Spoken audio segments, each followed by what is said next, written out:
मैं अपने बूढ़े बाप के साथ घर में अकेली रहती थी। एक रोज रात को घर का दरवाजा बंद करने गई तो दरवाजे के पीछे एक लड़का बेटा रो रहा था। मैंने उससे रोने की वजह पूछी तो मेरे आगे हाथ जोड़कर बोला, प्लीज मेरी जान बचा लो, मेरे पीछे पुलिस पड़ी है। मैं उस पर तरस खाकर उसे अपने कमरे में ले आई। सुबह के वक्त मैंने उसे खाना खिलाया और बोली, अब तुम चुपके से चले जाओ, अगर पापा ने देख लिया तो कयामत आ जाएगी। वह बहुत खुश हुआ और चला गया।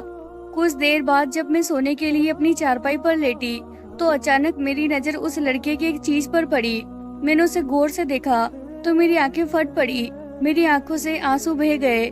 मैं खुद अपने साथ क्या कर बैठी थी। दिल किया कि जमीन फटे और मैं उसमें समा जाऊं, क्योंकि मेरी तो सुशांत, मैं तुम्हें आखिरी बार कह रहा हूँ कि अपने आवारा दोस्तों को छोड़ दो, नहीं तो मुझसे बुरा कोई नहीं होगा। मैं तुम्हें इस घर से निकाल दूंगा। पापा सुशांत भाई पर बरस रहे थे, क्योंकि उन्हें आज भी मोहल्ले के एक बुजुर्ग ने शिकायत की थी कि सुशांत और उसके दोस्त सड़क पर खड़े होकर शरारतें करते थे, जिसकी वजह से शरीफ लड़कियों को कहीं जाने में परेशानी होती है। पापा ने भाई को खूब सुनाई तो वह परेशान से खड़े थे। पापा बोले, सुशांत, मैंने तुम्हें इस दिन के लिए पाल पोस कर बड़ा नहीं किया कि तुम अपनी जवानी आवारगर्दी में गुजार दो। कल से तुम मेरी दुकान पर बैठोगे, क्योंकि मेरी बूढ़ी हड्डियों में अब इतनी जान नहीं रही कि मैं सारा दिन मेहनत मजदूरी करूं। पापा अपना फैसला सुनाकर आगे बढ़ गए थे। सुशांत भाई मुझसे उम्र में 6 साल बड़े थे, मगर मेरी इज्जत ऐसे करते थे जैसे मैं उनसे उम्र में बड़ी हूँ। मम्मी के जाने के बाद पापा ने हम दोनों को पाला था, और जब मैं बड़ी हो गई तो घर के कामकाज की जिम्मेदारी मैंने ले ली थी। पापा और सुशांत भाई मेरी बेइंतहा इज्जत करते थे। भाई ने जब बात किया तो मैं बोली, भाई एक बात तो बताए, अगर मैंने कहीं बाहर जाना होता और सड़क पर कुछ लड़के खड़े हंसी मजाक कर रहे हो तो क्या आपको यह सब अच्छा लगेगा? भाई ने इनकार में सर हिला दिया। तो मैं बोली, फिर पापा की बात मान ले और दुकान संभाल ले, पापा की बूढ़ी हड्डियों को भी जरा आराम करने का मौका दे दे। भाई बोले, रोशनी तुम ठीक कह रही हो, अब से मैं ख्याल रखूंगा, कल से मैं पापा की दुकान पर ही जाऊंगा। मैं भी बेइंतहा खुश हो गई और घर के कामकाज करने लगी। तभी भाई घर से बाहर निकल गए। अभी कुछ ही घंटे गुजरे होंगे कि गली में शोर उठने लगा और तरह तरह की आवाजें आने लगी। सबसे बुरी आवाज जो मेरे कानों में पड़ी थी कि देखो देखो, यह तो मर गया है।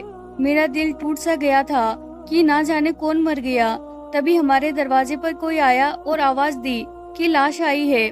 मैं रोते हुए कमरे में चली गई और बोली, पापा आप हमें छोड़कर चले गए, अब तो आपके आराम के दिन आए थे। भाई ने हामी भरी थी कि दुकान संभालने की।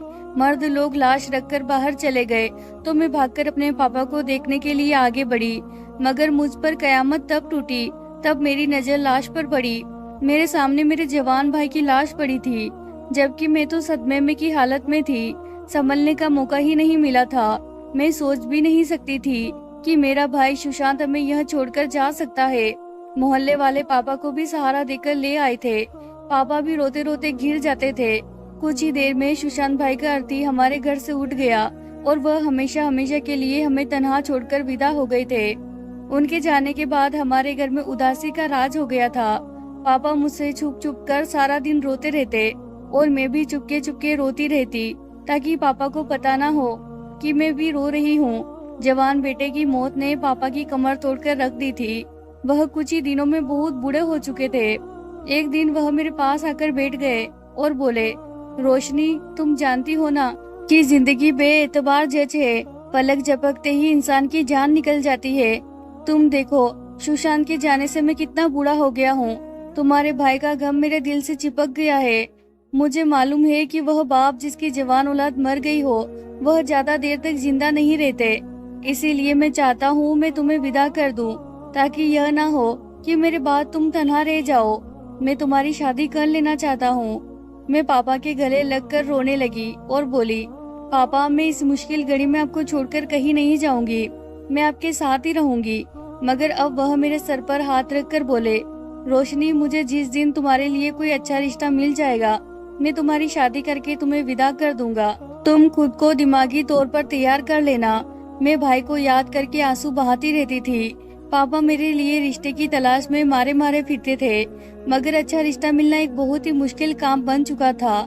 लोग किसी की मजबूरी में भी अपने लालच को हाथ से जाने नहीं देते। रिश्ते वाले सबसे पहले यही सवाल करते हैं कि इस लड़की का जवान भाई मर गया है, बाप बूढ़ा है, दहेज में क्या दे सकते हैं। लोगों की यह बातें सुनकर मैं खून के आंसू बहाती रहती थी। एक दिन मैं पूजा करके आंगन में बैठ गई। पापा तो अब हर वक्त बीमार रहते थे। वह दवा खाकर गहरी नींद सो चुके थे, जबकि नींद मेरी आंखों से कोसों दूर थी। मैं गम में बेटी भाई को याद करती जा रही थी। फिर अपने कमरे में सोने के लिए चली गई, मगर सो ना सकी। यूं ही काफी देर हो चुकी थी। अचानक मुझे याद आया कि मैं आज घर का मेन दरवाजा बंद करना ही भूल गई। मैं जल्दी से उठी और दरवाजा बंद करने के लिए चली गई। दरवाजा बंद करने गई तो एक लड़का बेटा रो रहा था। उसे देखकर मैं बहुत ज्यादा डर चुकी थी। इससे पहले कि मैं उसको चोर समझकर चीखती चिल्लाती, वह जल्दी से मेरी तरफ बढ़ा और मेरे कदमों में बैठकर मेरे आगे हाथ जोड़कर बोला, प्लीज मेरी जान बचा लो, मेरे पीछे पुलिस पड़ी है। वह लड़का मेरे भाई की ही उम्र का था। मुझे ऐसा लगा जैसे सुशांत भाई मुझसे कुछ कह रहा हो। रोशनी, मुझसे गलती हो गई है, प्लीज मुझे पापा से बचा लो। मेरा दिल एक ही लम्हे में पिघल गया और मैं बोली, मेरे पीछे चले आओ। मैंने उस लड़के को अपने कमरे में पनाह दे दी थी। मैं बोली, इस कमरे में तुम आराम से रह सकते हो। इतना कहकर मैं बाहर जाने लगी तो उसने मुझे पुकारा और बोला, मैंने आपसे कहा कि मेरे पीछे पुलिस लगी हुई है। आपको इतना तो मालूम होगा कि पुलिस किसी अच्छे इंसान के पीछे नहीं लगती, तो फिर आपने मुझ पर एतबार कैसे कर लिया, मुझे पनाह कैसे दे दी। उसका सवाल सुनकर मेरी आंखें भीग गई थी। मैं बोली, मेरा एक भाई था, उसका नाम सुशांत था। वह कोई गलती कर लेता तो मुझसे यूं ही मदद मांगता था कि मैं उसे पापा से बचा लूं। तुमने मुझसे मदद मांगी तो सोचा, क्या पता इस तरह तुम्हारी मदद करने से मेरे भाई की आत्मा को खुशी मिले। वह लड़का थोड़ा बुझा सा हो गया और बोला, मुझे आपके भाई की मौत का सुनकर बहुत दुख हुआ है। मेरा नाम राहुल है। मैं कोशिश करूंगा, जिस कदर मुमकिन हो सके मैं आपकी मदद करूंगा। उसकी बात सुनकर मैं कमरे से बाहर आ गई और सो गई थी। हमारे घर में 2 ही कमरे थे। एक में पापा सो रहे थे और दूसरे में मैंने उस लड़के को पनाह दे दी थी। अब मुझे खुद पर हैरत हो रही थी कि कैसे मैंने एक अनजान शख्स को अपने घर में रहने की जगह दे दी।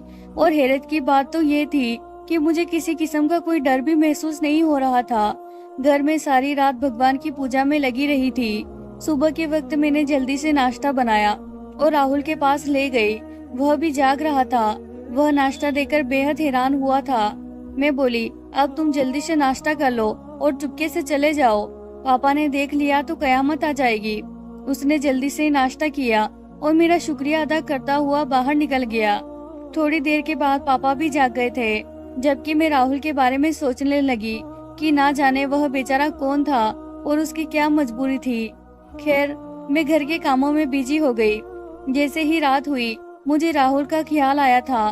थोड़ी देर बाद मुझे किसी की दीवार से कूदने की आवाज सुनाई दी थी। मैं जल्दी से बाहर निकली तो सामने राहुल खड़ा था। उसने मेरे सामने फिर से हाथ जोड़ दिए और बोला, आज की रात भी मुझे पनाह दे दो। मैंने आज की रात भी उसे अपने कमरे में पनाह दे दी। जब मैं जाने लगी तो बोला, आपको अपने भाई की याद आती है? मेरी आंखों से आंसू निकलने लगे थे। मैं बोली कि भाई के बाद सब कुछ उजड़ गया है। बाप बिस्तर से लग गया है, दुकान बंद हो गई है, घर में खाने के लाले पड़ गए हैं। भाई नहीं है तो ऐसा लगता है कि कुछ भी नहीं है। राहुल बोला, तुम फिक्र ना करो, मैं तुम्हारा साथ दूंगा, जैसे आपने मुश्किल समय में मेरा साथ दिया है। आपका नाम क्या है? मैंने जवाब दिया, मेरा नाम रोशनी है। इतना कहकर मैं वहाँ रुकी नहीं थी। भाई की मौत के बाद मैं हर वक्त डरी रहती थी, मगर अब 2 रातों से मुझे कोई डर नहीं लग रहा था। ऐसा लगता था जैसे मेरी सुरक्षा के लिए भाई ने किसी को भेज दिया हो। मैं बाहर आकर लेट गई थी, मगर आज मेरी आंखों के सामने बार बार राहुल का चेहरा आ रहा था। उसकी आंखों में अजीब सी कशिश थी। उसका एहसास मुझे अच्छा लग रहा था। सुबह से पहले मैंने उसे नाश्ता करवा कर भेज दिया था। पापा उठे तो चक्कर खाकर गिर गए। उनकी हालत बहुत खराब हो चुकी थी। हमें किसी मजबूत सहारे की जरूरत थी। मैं भगवान से रो रो कर फरियाद करती रही कि वह किसी को हमारी मुश्किल घड़ी के लिए भेज दे। मैं पापा के हाथ पैर सहलाती रही। उस वक्त सुबह के 9 बज रहे थे कि हमारे गेट पर कोई आया। दरवाजा खोलने के लिए पापा उठे तो मैंने उन्हें मना भी कर दिया था कि आप बाहर मत जाएं, आपकी तबीयत ठीक नहीं है, मैं खुद ही देख लेती हूँ। लेकिन पापा बाहर निकल गए थोड़ी देर बाद जब वह लौटे तो उनके साथ राहुल को देखकर मैं तो हैरान रह गई थी। अब वह मेरी तरफ देखकर बोले, रोशनी, यह लड़का तुम्हारे स्वर्गवासी हुए भाई का दोस्त है, इसके लिए चाय पानी का बंदोबस्त करो। मैं जल्दी से चाय बनाने के लिए किचन में चली गई। जब मैं लौटकर वापस आई तो पापा राहुल से सवाल पर सवाल पूछ रहे थे। पापा बोले, मैंने तो कभी अपने बेटे के मुंह से तुम्हारा जिक्र नहीं सुना। राहुल मुस्कुराकर बोला, आप बिल्कुल ठीक कह रहे हैं, क्योंकि मैं और सुशांत बहुत गहरे दोस्त नहीं थे। हमारी दोस्ती इत्तेफाक से हुई थी। सुशांत बहुत अच्छा था। हम मिलकर कोई काम करने का सोच रहे थे, फिर अचानक उसकी मौत हो गई। पापा की आंखों में आंसू आ गए। राहुल बोला, अंकल, मैं बेसहारा हूँ। आप सर पर हाथ रख देंगे तो लगेगा कि मेरा बाप मुझे मिल गया है। पापा ने राहुल के सर पर हाथ रख दिया था और फिर राहुल उन्हें जबरदस्ती अपने साथ अस्पताल ले गया। अस्पताल से जब लौटे तो पापा की हालत बहुत बेहतर हो चुकी थी। राहुल ने इतने से वक्त में पापा पर पता नहीं क्या जादू किया था कि पापा ने राहुल को अपनी दुकान की चाबी दे दी थी। शाम 7 बजे वापस आकर राहुल पापा को चाबियां और हिसाब किताब देकर चला गया था और उसके जाने के बाद मेरा दिल भी बुझ गया था, क्योंकि मुझे मालूम था कि आज रात वह नहीं आएगा, मगर वह रात के उसी वक्त पर आ गया था। मैं उसे देखकर बहुत ज्यादा खुश हुई थी। मैं जल्दी से बोली, राहुल, आप मेरे भाई के दोस्त हैं, मगर आपने कभी जिक्र नहीं किया। राहुल कुछ लम्हों के लिए चुप कर गया था, फिर बोला, नहीं रोशनी, मैं सुशांत का दोस्त नहीं था। मैंने तो उसका जिक्र ही तुम्हारे मुंह से सुना था। दरअसल बात यह है कि मैंने तुमसे वादा किया था कि मैं तुम्हारा साथ दूंगा, तभी तुम्हारे पापा के पास आकर झूठ बोल दिया। राहुल, मुझे आज आपकी बजाय तुम कह रहा था और मुझे उसका इस तरह से बात करना बहुत अच्छा लग रहा था। मैं राहुल से थोड़ी देर बातचीत करने के बाद सोने चली गई। अगले दिन जब राहुल फिर से पापा के पास आकर बैठ गया और उनकी खातिरदारी करने लगा, सारा दिन वह दुकान पर बैठा रहा। राहुल जब चाबी देने आया तो पापा ने उसे खाने पर रोक लिया और हिसाब किताब में से चंद पैसे निकालकर उसकी हथेली पर रख दिए थे। पापा बोले, बेटा, यह पैसे तुम रख लो। मैं नहीं जानता कि तुम कहाँ से आए हो। तुम्हारी ईमानदारी देखकर जी चाहता है कि तुम्हें अपने घर में रख लूं, मगर जवान बेटी है, लोग तरह तरह की बातें बनाएंगे। तब राहुल ने पापा से एक ऐसी बात कही कि मैं तो चकरा कर ही रह गई थी। वह बोला, अंकल, मैं जानता हूँ कि आप रोशनी की शादी के लिए फिक्रमंद है। अगर मैं कहूँ कि मैं रोशनी से शादी करना चाहता हूँ तो आपका क्या जवाब होगा? पापा की आंखों में आंसू आ गए थे। वह बोले, इससे ज्यादा अच्छी बात और क्या हो सकती है। पापा की रजामंदी सुनते ही मैं भागकर अपने कमरे में चली गई थी। अगले ही दिन राहुल शाम को मुझे मंदिर में ले गया था और साथ में पापा और पापा के कुछ जानने वाले थे। बहुत ही सादगी से हमारी शादी हुई थी, मगर मैं इस शादी की वजह से बहुत खुश थी। इतनी खुश कि मेरे पैर जमीन पर नहीं लगते थे। मैंने अपने हाथों से अपना कमरा सजाया था जहां हमने अपनी जिंदगी की शुरुआत की थी। राहुल न सिर्फ बेहतरीन पति साबित हुआ था, वह बहुत अच्छा दामाद भी था। पापा का भी बहुत ख्याल रखता था। मुझे तो उसने सर आंखों पर बिठाकर रखा था। मेरे साथ ऐसा बर्ताव करता जैसे मैं उसकी महबूबा हूँ। मैं उसकी संगत में इतनी खुश थी कि भाई की जुदाई का गम भी भरने लगा था। पापा अब इत्मीनान से हो चुके थे। उन्हीं दिनों मुझे औलाद की खुशखबरी मिली थी। मेरे तो कदम जमीन पर ही नहीं टिकते थे, लेकिन उन्हीं दिनों पापा भी हमें छोड़कर चले गए। एक रोज पापा की तबीयत अचानक बहुत खराब हो गई। राहुल उन्हें डॉक्टर के पास ले गए, मगर डॉक्टर ने बताया कि वह तो रास्ते में ही दम तोड़ गए थे। उनके आखिरी शब्द यही थे कि मैं अपने बेटे से मुलाकात के लिए जा रहा हूँ। मैं टूट कर रह गई थी, मगर राहुल की बेपनाह मोहब्बत ने मुझे सहारा दिया था। मैं अक्सर यही सोचती कि मुझ में ऐसा क्या है जो मेरा पति मुझसे इतनी मोहब्बत करता है। पापा की 13वीं हो गई थी। एक दिन राहुल बोले, मैं तुम्हें अपने घर लेकर जाता हूँ। मैंने भी खुशी खुशी हामी भर ली थी, मगर मैं कहाँ जानती थी कि राहुल के घर जाते ही मुझसे मेरी सारी खुशियाँ छीन जाएगी। मैं राहुल के घर गई तो यह देखकर हैरान रह गई कि वह तो बहुत बड़ा और खूबसूरत घर था। मैं भी बहुत खुश थी। राहुल रात में बहुत देर तक बातें करते रहे, फिर मेरी आंख लग गई। दिन चढ़ते मेरी आंख खुली थी। मुझे अपने बगल में राहुल नजर नहीं आया। मैं जल्दी से उठी और बिस्तर को ठीक करने लगी थी। मेरी नजर एक लिफाफे पर जा पड़ी। यह जरूर राहुल का ही था। मैंने उसे खोलकर देखा तो आंखें फट पड़ी, क्योंकि उस लिफाफे में तो मेरी तस्वीरें थी। ऐसी तस्वीरें जो मुझसे छुपकर खींची हुई थी। मैं कभी बाजार से कुछ खरीद रही होती तो कभी बस में सफर कर रही होती थी। मैं थर थर कांपने लगी थी क्योंकि वह तस्वीर तो मेरी कुछ साल पहले की थी। फिर राहुल ने ये तस्वीर मुझसे छुपकर बनाई थी। मेरी समझ में कुछ नहीं आ रहा था। मैं कमरे से बाहर निकली तो चारों तरफ का जायजा लेने लगी। घर मेरी सोच से भी ज्यादा बड़ा और हसीन था, जहाँ पर कीमती चीजें बिखरी पड़ी थी। मैं कमरों में जा जाकर देखती रही, उनकी सजावट देखकर दंग होती रही। एक कमरा बंद था, मुझे उसकी चाबी नहीं मिल रही थी। मुझे लगा कि मुझे वह कमरा हर हाल में खोलकर देखना चाहिए, इसीलिए मैं यहाँ वहाँ उस कमरे की चाबी तलाश करती रही। आखिरकार बड़ी कोशिशों के बाद मुझे वहाँ चाबी अलमारी से मिल ही गई थी। मैं जल्दी से उस कमरे की तरफ गई और जैसे ही मैंने वह कमरा खोला तो मेरी आंखें फतरा गई थी। वह बेड पर मेरे सुशांत भाई की शर्ट पड़ी थी। मैंने एक नजर में ही उसे पहचान लिया था। मैं घबराती हुई आगे बढ़ी और भाई की शर्ट को गले लगाकर रोती रही। रो रोकर मेरी हिचकी बन गई थी। एकदम से कमरे का दरवाजा खुला और घबराया हुआ राहुल कमरे में आया और बोला, रोशनी तुम यहाँ क्या कर रही हो? मैं उसे घूरने लगी और बोली, तुम मुझे यह बताओ कि मेरे भाई की शर्ट यहाँ क्या कर रही है? तुम कौन हो? तुम्हारा मेरे भाई से क्या ताल्लुक था? राहुल बोला, क्या मतलब तुम्हारे भाई की शर्ट है? यह तो मेरी शर्ट है। मैं तो तुम्हारे भाई से कभी मिला ही नहीं था। मैं आगे बढ़ी और राहुल का हाथ अपने सर पर रखकर बोली, तुम्हें मेरी और होने वाले बच्चे की कसम, मुझे सब कुछ सच सच बता दो। राहुल ने अपना सर थाम लिया और वह बेड पर बैठ गया था। उसकी आंखों से आंसू बहने लगे थे। वह बोला, रोशनी मैं तुमसे बहुत ज्यादा मोहब्बत करता हूँ। एक दिन मैंने तुम्हें बाजार में सामान खरीदते हुए देखा था। बस उसी दिन से मुझे तुमसे मोहब्बत हो गई थी। मैंने सोच लिया कि हर हाल में तुम्हें पाकर ही रहूंगा, इसीलिए मैंने तुम्हारा पीछा किया। जैसे जैसे वक्त गुजरता गया मैं तुम्हारे इश्क में दीवाना होता जा रहा था। मैं एक बहुत बड़े रईस से खानदान से था और इकलौती औलाद था। आज तक मैंने जिस चीज पर हाथ रखा था वह मुझे जरूर मिला है। फिर यह कैसे हो सकता है कि मैं अपनी जिंदगी की मोहब्बत से दूर हो जाता? इसीलिए मैंने तुम्हारे भाई सुशांत के साथ दोस्ती कर ली। मैं सुशांत के साथ हंसी मजाक करता रहता था। एक दिन मैंने सब दोस्तों के बीच गलती से सुशांत को अपना साला कह दिया था। इसी बात पर सुशांत मुझसे खफा हो गया। मैंने उसे बहुत मनाया मगर वह राजी ना हुआ। फिर मैंने सुशांत को बता दिया कि मैं तुम्हारी बहन रोशनी से मोहब्बत करता हूँ और उससे शादी करना चाहता हूँ। तब वह बोला कि अगर तुम सोने के भी बनकर मेरे सामने आ गए तब भी मैं अपनी बहन का हाथ तुम्हारे हाथ में नहीं दूंगा। मैंने उसे बहुत बार समझाया मगर उसने मुझसे जीत बांध ली थी।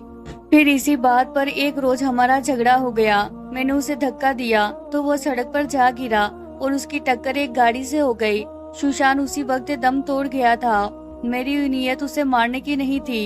यह सब हादसे के तौर पर हुआ था मगर उसके किसी दोस्त ने मुझे धक्का देते हुए देख लिया था।